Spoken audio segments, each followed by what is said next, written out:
আসসালামু আলাইকুম দর্শক, আজকে গরমের জন্য কলিজা ঠান্ডা করা একদম অল্প সময়ে তৈরি করা যায় এমন একটি ডেজার্টের রেসিপি শেয়ার করব। আর আজকের এই ডেজার্ট তৈরি করতে উপকরণ লাগবে 3 থেকে 4টা মাত্র, এবং সবগুলো উপকরণ খুবই সহজলভ্য, যে কোনো সময় হাতের কাছে পাওয়া যায়।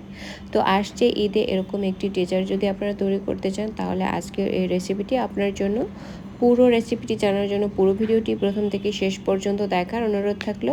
প্রথমেই আমি ফুটন্ত গরম পানির মধ্যে 1/4 কাপ সাবুদানা দিয়ে ভালো করে সেদ্ধ করে নেব। আর আমরা সবাই জানি সাবুদানা ভালো করে সেদ্ধ হয়ে গেলে এর কালারটা পানির রং ধারণ করে, এটি ওয়াটার কালার ধারণ করে। তাই এটাকে সেদ্ধ হয়েছে কিনা বোঝার জন্য কালার চেঞ্জ হয়ে গেলেই বুঝতে হবে যে এটি ভালোভাবে সেদ্ধ হয়ে গিয়েছে।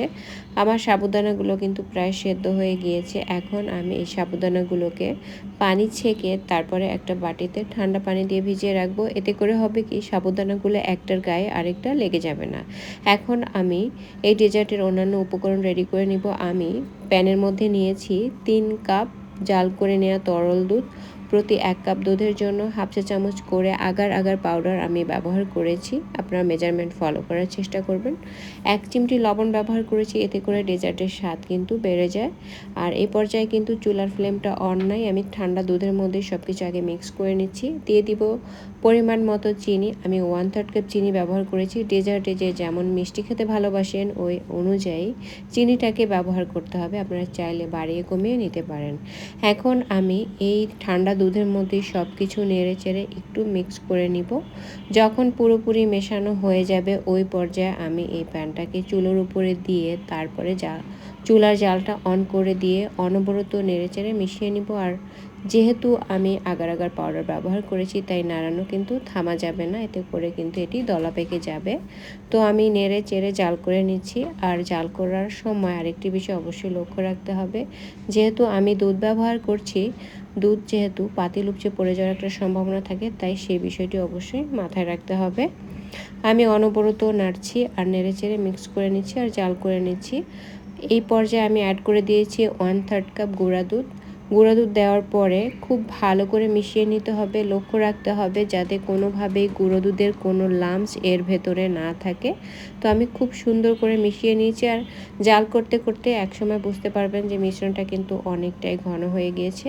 আমার এই মিশ্রণটা কিন্তু অনেকটা ঘন হয়ে গিয়েছে। এখন এই ডেজার্টের ভিতরে সুন্দর একটি কালার আনার জন্য আমি 1/4 চা চামচ রেড ফুড কালার ব্যবহার করেছি।